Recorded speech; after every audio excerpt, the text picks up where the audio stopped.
अच्छा बच्चों, अब तुम सब घर जाओ। कल से तुम्हारी शिक्षा आरंभ होगी।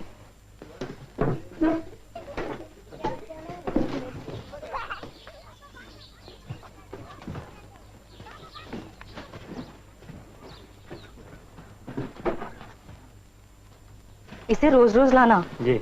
हम इसे बहुत सी बातें सिखाएंगे, पढ़ना लिखना, कुछ व्याकरण, कुछ गणित। जी। इसे रोज लाओगे ना? जी रोज लाए।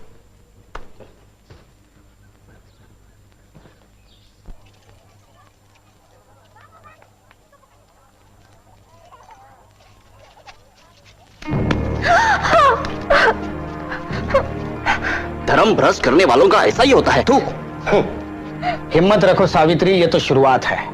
उनका समाज हम पर कीचड़ी उछाल सकता है और कर ही क्या सकता है। रुका सड़ा हुआ समाज, अपने हाथों पैदा किए दलदल में धंसा हुआ समाज है वो। जब हम कुनबी किसान शिक्षा पालेंगे तो कुल समाज को उलट कर रख देंगे हम, सारी कालिमा धो देंगे हम। सावित्री, तुमने जो काम शुरू किया है वो बहुत साहस का है। ये मामूली औरत की बूते की बात नहीं कि घर की दहलीज पार करके बाहर निकले और पढ़ाने का काम करे। तुम गर्व से माथा उठाकर चलो सावित्री, एक दिन साबित हो जाएगा कि हम ही सही थे। क्या हुआ ज्योति? क्या हुआ बहू को? नहीं कुछ नहीं बाबा। तो फिर रो क्यों रही है? साड़ी पर ये गोबर और कीचड़, क्या बात है? वो पाठशाला से लौट रही थी तब कुछ लड़कों ने उस पर कीचड़ और गोबर फेंका। तो क्या फूल बरसाते? ज्योति, मैंने तुम्हें 20 बार समझाया है कि धर्म कर्म का मामला है, तुम बेकार टांग मत अड़ाओ। शूद्रों को और औरतों को पढ़ने लिखने का अधिकार नहीं है, लेकिन तुम मानते ही नहीं।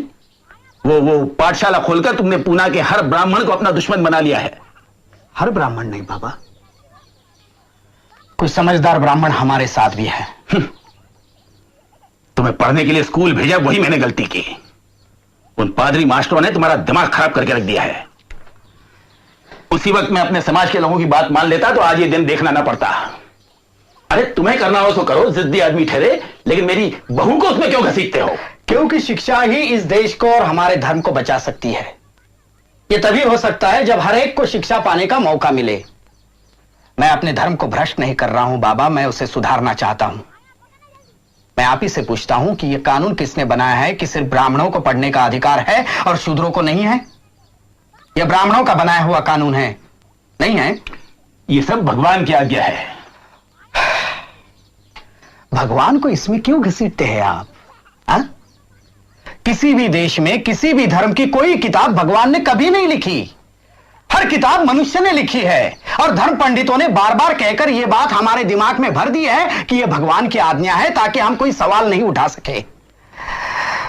देखो, शूद्रों और औरतों को भगवान के नाम पर दबाया गया है और कुछ नहीं है। देखो ज्योति, मैं तुमसे बहस नहीं करना चाहता। मैं सिर्फ इतना जानता हूं कि हमारे पुरखों ने कुछ नियम बनाए हैं और हमें उनका पालन करना चाहिए, बस। हाँ, मैंने भी एक नियम बनाया है बाबा। मेरे पीछे पीछे आओ, मेरे पीछे पीछे आओ, रुको नहीं तुम मत घबराओ। धिक्कारो मनु की आज्ञाएं, शिक्षा पाओ और दिलाओ। शिक्षा का आनंद महान, ज्योति का कहना लो मान। बकवास। उन गिरस्तानी स्कूल के मास्टरों ने तुम्हारे दिमाग में ये खुराफात भर दी है। और फिर किसी ने आपको यह भी बताया होगा कि मैं ईसाई बन रहा हूं। क्या? ईसाई? सच? धर्म बदलना समस्या का कोई हल नहीं है।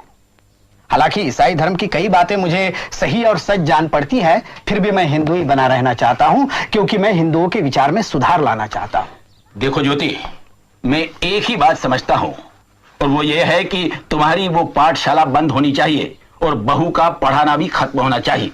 नहीं, ये नहीं हो सकता। सब हो सकता है। देखो ज्योति, मैं तुम्हें आखिरी बार बता देता हूं कि अगर तुमने मेरी और अन्य लोगों की आज्ञा का पालन नहीं किया तो तुम्हें और तुम्हारी पत्नी के लिए इस मकान में कोई जगह नहीं है। तुम्हें यह मकान छोड़ना पड़ेगा। जैसे आपकी मर्जी। हम हमारे विचारों में बदल नहीं कर सकते, इसलिए घर छोड़कर जा रहे हैं। सावित्री, अपना सामान भरो, मैंने तुम्हें पहले ही कहा था कि यह तो सिर्फ शुरुआत है। भरो सामान जल्दी।